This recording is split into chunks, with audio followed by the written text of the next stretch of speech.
नमस्कार। आप लोग को YouTube के मित्र भारती चैनल पे हार्दिक स्वागत है। और आज है 22 अप्रैल और आज टेस्ट सीरीज का सेकंड एपिसोड है। और ये जो टेस्ट सीरीज चल रहा है ये खासकर 66वीं BPSC के लिए है। और आज फिर मेरे पास 30 क्वेश्चन है और ये सभी प्रश्न जो है 20 अप्रैल को जो होमवर्क दिए गए थे उसी होमवर्क से है। एक बात और, अगर किसी भी विद्यार्थी को स्क्रीन पे प्रश्न साफ साफ दिखाई नहीं पड़ रहे हैं तो वे विद्यार्थी मेरे फेसबुक से क्वेश्चन को डाउनलोड कर सकते हैं या फिर मैंने इस वीडियो के डिस्क्रिप्शन में क्वेश्चन का PDF डाला है उससे भी आप देख सकते हैं। और आज के लिए कट ऑफ 25 रखा गया है और हम क्वेश्चन बोलेंगे, ऑप्शन बोलेंगे और 3 सेकंड के बाद तुरंत हम आंसर बोलेंगे। इसलिए आप 3 सेकंड के अंदर ही जो है आंसर को मिलाकर रखिएगा। आज का पहला क्वेश्चन, बिहार के निम्न हिस्सों में से कौन सा हिस्सा भूतात्विक दृष्टि से अपेक्षाकृत पुराना है? ऑप्शन ए रोहतास पठार, ऑप्शन बी उत्तरी पश्चिमी पहाड़ियां, ऑप्शन सी खड़गपुर पहाड़ियां, ऑप्शन डी उत्तरी गंगा मैदान, ऑप्शन ई इनमें से कोई नहीं या एक से अधिक। तो क्वेश्चन नंबर 1 जो था कि बिहार के निम्न हिस्सों में से कौन सा हिस्सा भूतात्विक दृष्टि से अपेक्षाकृत पुराना है? इसका सही ऑप्शन है ऑप्शन सी खड़गपुर पहाड़ियां। क्वेश्चन नंबर 2, निम्नलिखित में से किस जिले की सीमा उत्तर प्रदेश से नहीं लगती है? निम्नलिखित में से किस जिले की सीमा उत्तर प्रदेश से नहीं लगती है? तो option A Siwan, option B पश्चिमी Champaran, option C Gopalganj, option D Sheohar और ऑप्शन ई है इनमें से कोई नहीं या एक से अधिक। तो इसका सही आंसर है ऑप्शन, क्या लगता है, ए बी सी। चलिए इसका सही आंसर है option D Sheohar. Question number 3, Bihar के उत्तरी गंगा के मैदानी भाग का निर्माण हुआ है। बिहार के उत्तरी गंगा के मैदानी भाग का निर्माण हुआ है। ऑप्शन ए सोन और कोसी नदी के निक्षेप से, ऑप्शन बी गंगा और उसकी सहायक नदियों के निक्षेप से, ऑप्शन सी गंगा और सोन नदी के निक्षेप से, ऑप्शन डी गंडक और घाघरा नदी के निक्षेप से, ऑप्शन ई इनमें से कोई नहीं या एक से अधिक। इसका सही जवाब दीजिए। ऐसे तो हमें लगता है कि इसका सही जवाब जो है ऑप्शन डी है। आपको क्या लगता है? जवाब दीजिए आप। क्वेश्चन नंबर 3 का आप लोग जवाब दें। क्वेश्चन नंबर 3 का सही आंसर है ऑप्शन बी गंगा और उसकी सहायक नदियों के निक्षेप से। क्वेश्चन नंबर 3, पश्चिमी चंपारण जिला के शिवालिक पहाड़ी में किस चट्टान की प्रधानता है? पश्चिमी चंपारण जिला के शिवालिक पहाड़ी में किस चट्टान की प्रधानता है? ऑप्शन ए है पाताली चट्टान, ऑप्शन बी है आग्नेय चट्टान, ऑप्शन सी है परतदार चट्टान, ऑप्शन डी है रूपांतरित चट्टान और ऑप्शन ई है इनमें से कोई नहीं या एक से अधिक। तो क्वेश्चन नंबर 4 का सही आंसर दीजिए। हमें लगता है कि इसका आंसर होगा रूपांतरित चट्टान का जवाब दें और इसका सही आंसर होगा ऑप्शन सी परतदार चट्टान। क्वेश्चन नंबर 5, बिहार का सबसे ऊंची पहाड़ी है। बिहार का सबसे ऊंची पहाड़ी है। ऑप्शन ए गया की पहाड़ी, ऑप्शन बी खड़गपुर की पहाड़ी, ऑप्शन सी सोमेश्वर की पहाड़ी, ऑप्शन डी कैमूर की पहाड़ी और ऑप्शन ई है इनमें से कोई नहीं या एक से अधिक। तो क्वेश्चन नंबर 5 का सही जवाब दीजिए आप। Option A B C D. तो इसका सही जवाब है ऑप्शन सी सोमेश्वर की पहाड़ी। क्वेश्चन नंबर 6, मूल संविधान में राज्यों को कितने वर्गों में रखा गया था? मूल संविधान में राज्यों को कितने वर्गों में रखा गया था? तो मूल संविधान में जो है ऑप्शन ए है 1, ऑप्शन बी है 2, ऑप्शन सी है 3, ऑप्शन डी है 4 और ऑप्शन ई है इनमें से कोई नहीं या एक से अधिक। तो इसका सही आंसर होगा कि मूल संविधान में राज्यों को कितने वर्गों में रखा गया था। इसका सही आंसर है ऑप्शन डी सही है यानी कि 4। क्वेश्चन नंबर 7, किस वर्ष गोवा सहित अन्य पुर्तगाली बस्तियों को भारतीय संघ राज्य का क्षेत्र बनाया गया? Option A 1960, option B 1961, option C 1963, option D 1965 और ऑप्शन ई इनमें से कोई नहीं या एक से अधिक। आपको इसका सही जवाब देना है। क्वेश्चन नंबर 7 का किस वर्ष गोवा सहित अन्य पुर्तगाली बस्तियों को भारतीय संघ का राज क्षेत्र बनाया गया? इसका सही आंसर है option B 1961। Question number 8, Puducherry को किस वर्ष भारतीय संघ में सम्मिलित किया गया? पुडुचेरी को किस वर्ष भारतीय संघ में सम्मिलित किया गया? Option A 1956, option B 1959, option C 1962, option D 1963 और ऑप्शन ई इनमें से कोई नहीं या एक से अधिक। इसका सही आंसर हमें लग रहा है कि ऑप्शन ए सही होगा, परंतु आप देखिए आपका सही जवाब क्या होगा। पुडुचेरी को किस वर्ष भारतीय संघ में सम्मिलित किया गया? इसका सही आंसर है ऑप्शन सी 1962। क्वेश्चन नंबर 9, भारतीय संविधान के किस अनुच्छेद में नए राज्य के प्रवेश या स्थापना का प्रावधान किया गया है? नए राज्यों के प्रवेश या स्थापना का प्रावधान किया गया है। इसका ऑप्शन है अनुच्छेद 1, अनुच्छेद 2, अनुच्छेद 3, अनुच्छेद 4, इनमें से कोई नहीं या एक से अधिक। इसका सही आंसर होगा अनुच्छेद 2, क्योंकि अनुच्छेद 1 में है भारत और उसका भारत अर्थात इंडिया राज्यों का एक संघ होगा और संघ के लिए यूनियन शब्द का प्रयोग किया गया है और इसके लिए अमेरिकी संविधान में फेडरेशन शब्द का इस्तेमाल किया गया है। ठीक है, और यूनियन में राज्य को अलग होने का अधिकार नहीं है, परंतु फेडरेशन जो इस्तेमाल किया गया है अमेरिका में, तो अमेरिका में फेडरेशन में अर्थ दिया गया है कि इसमें राज्य को अलग होने का अधिकार है। अनुच्छेद 2 में ही है, भारतीय संविधान में अनुच्छेद 2 में ही है नए राज्यों के प्रवेश या स्थापना संबंधी प्रावधान। तो इसका सही आंसर है अनुच्छेद 2। क्वेश्चन नंबर 10, निम्नलिखित जोड़ों में से किसने देशी रियासतों को भारतीय संघ का अंग बनाने में सबसे महत्वपूर्ण भूमिका अदा की? भारत में जो देशी रियासत थे उनको भारतीय संघ में शामिल करने के लिए कौन दो व्यक्ति जो है महत्वपूर्ण भूमिका अदा किए? पहला है सरदार पटेल और जवाहरलाल नेहरू, दूसरा सरदार पटेल और बीपी मेनन, सी सरदार पटेल और महात्मा गांधी, डी सरदार पटेल और के एम मुंशी, ई इनसे कोई नहीं या एक से अधिक। तो ये सभी ऑप्शन में सरदार पटेल हैं। इसका मतलब सरदार पटेल के साथ कोई और आदमी होगा, कोई और व्यक्ति होगा। वो हमें लगता है महात्मा गांधी, आपको क्या लगता है के मुंशी? नहीं, इसका सही जवाब है सरदार पटेल और BP Menon, option B. Question number 11, निम्नलिखित में से शुद्ध तत्व कौन सा है? ऑप्शन ए कांच, option B cement, option C sodium, option D बालू, ऑप्शन ई इनमें से कोई नहीं या एक से अधिक। तो इसका सही आंसर है option C sodium.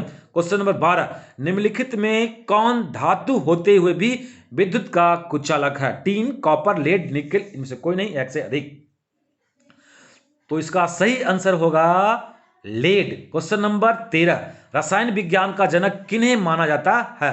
Option A अरस्तु, option B Lavoisier, option C Friedrich Ratzel, option D Theophrastus, option E इनमें से कोई नहीं या एक से अधिक। तो रसायन विज्ञान का जनक जो है माना गया है लेबोजियर को। क्वेश्चन नंबर 14, सिकंदर किस पर्वत को पार कर भारत आया था? सिकंदर किस पर्वत को पार कर भारत आया था?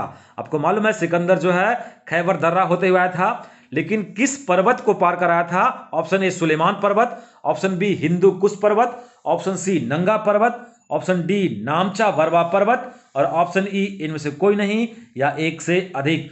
तो सिकंदर लगता है नामचा बरवा पर्वत, क्या नंगा पर्वत, सुलेमान पर्वत, हिंदू कुश पर्वत?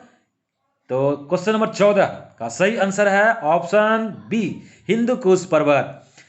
क्वेश्चन नंबर 15, सिकंदर ने झेलम नदी के तट पर जहां सिकंदर के घोड़े की मृत्यु हुई थी किस नगर का स्थापना किया? ऑप्शन ए सिकंदरिया, option B Nicaea, option C Bucephala, option D Bilgram, option E इनमें से कोई नहीं या एक से अधिक। तो सिकंदर जो है 3 शहर का स्थापना किया था, एक सिकंदरिया था, एक निकाया था और एक बुकेफाल था। लेकिन झेलम नदी के तट पर किस शहर का स्थापना किया था, आपको ये बताना है, जहां पर उसका घोड़ा मरा था। इसका सही आंसर है option C, Bucephala. Question number 16, सिकंदर का सामना भारत में सबसे पहले किस शासक से हुआ? A Porus, option B Ambhi, option C Ghananand, option D Arrian, option E इनमें से कोई नहीं या एक से अधिक। सिकंदर का सामना भारत में सबसे पहले किस शासक से हुआ? इसका सही आंसर है option B Ambhi. Question number 17, किसने दुख भरे स्वर में कहा, किसने दुख भरे स्वर में कहा कि मैं उन दिलों में उत्साह भरना चाहता हूं जो निष्ठाहीन और कायरतापूर्ण डर से दबे हुए हैं? ये बात कहने वाला कौन था? Option A Sikandar, option B Ambhi, option C Seleucus, option D Porus और ऑप्शन ई इनमें से कोई नहीं या एक से अधिक। तो इसका सही जवाब है सिकंदर, क्योंकि जब उसका सेना जो है झेलम नदी को पार करने से इंकार कर दिया था तो उस समय सिकंदर जो है अपनी सेना में जोश भरने के लिए यह बात कहा था। और सिकंदर ही एकमात्र ऐसा योद्धा है जो कभी भी अपने शत्रुओं से नहीं हारा, परंतु उसके अपने ही आदमी उसे हार मानने पे मजबूर कर दिए। तो सिकंदर ही ऐसा शासक था और ऐसा आक्रमणकारी था, ऐसा योद्धा था। तो क्वेश्चन नंबर 18, सिकंदर का सिंहासनारोहण कब हुआ? ऑप्शन ए 336 ईस्वी पूर्व, 334 ईस्वी पूर्व, 330 ईस्वी पूर्व, 326 ईस्वी पूर्व या इनमें से कोई नहीं या एक से अधिक। तो देखिए सिकंदर का जन्म 356 ईस्वी पूर्व में हुआ था, लेकिन इसका सिंहासनारोहण मात्र 20 वर्ष की आयु में, यानी कि ऑप्शन ए सही है, 336 ईस्वी पूर्व में हुआ था। इसका सिंहासनारोहण 336 ईस्वी पूर्व में हुआ। क्वेश्चन नंबर 19, सिकंदर का भारत पर आक्रमण करने का मूल उद्देश्य क्या था? ऑप्शन ए साम्राज्य विस्तार की नीति, हो सकता है। ऑप्शन बी धन प्राप्ति की लालसा, ये भी हो सकती है। ऑप्शन सी पोरस से कटुता, हो सकता है शायद। और ऑप्शन डी आम्भी से मित्रता और ऑप्शन ई इनमें से कोई नहीं या एक से अधिक, शायद ये भी हो सकता है। आपको ध्यान देना है, सिकंदर का भारत पर आक्रमण करने का मूल उद्देश्य क्या है? क्वेश्चन को ढंग से समझिएगा। सिकंदर का भारत पर आक्रमण करने का मूल उद्देश्य क्या है पूछा जा रहा है। ऑप्शन ए साम्राज्य विस्तार की नीति, ऑप्शन बी धन प्राप्ति की लालसा, ऑप्शन सी पोरस से कटुता, ऑप्शन डी आम्भी से मित्रता और ऑप्शन ई इनमें से कोई नहीं या एक से अधिक। कौन सा आंसर सही है आपको बताना है। इसका सही आंसर है ऑप्शन बी धन प्राप्ति की लालसा। क्वेश्चन नंबर 20, भारत पर आक्रमण करने वाला प्रथम सफल ईरानी आक्रमणकारी कौन था? ईरानी आक्रमणकारी कौन था? ऑप्शन ए साइरस प्रथम, ऑप्शन बी साइरस द्वितीय, ऑप्शन डी सी दारा प्रथम, ऑप्शन डी फिलिप द्वितीय और ऑप्शन ई इनमें से कोई नहीं या एक से अधिक। इनमें से कोई नहीं या एक से अधिक। तो आपको देखना है इसमें से कौन सा आंसर सही है। क्वेश्चन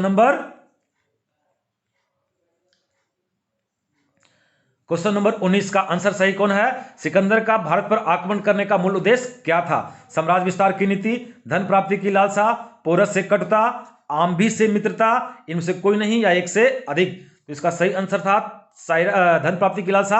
और क्वेश्चन नंबर 20 जो था, भारत पर आक्रमण करने वाला प्रथम सफल ईरानी आक्रमणकारी कौन था?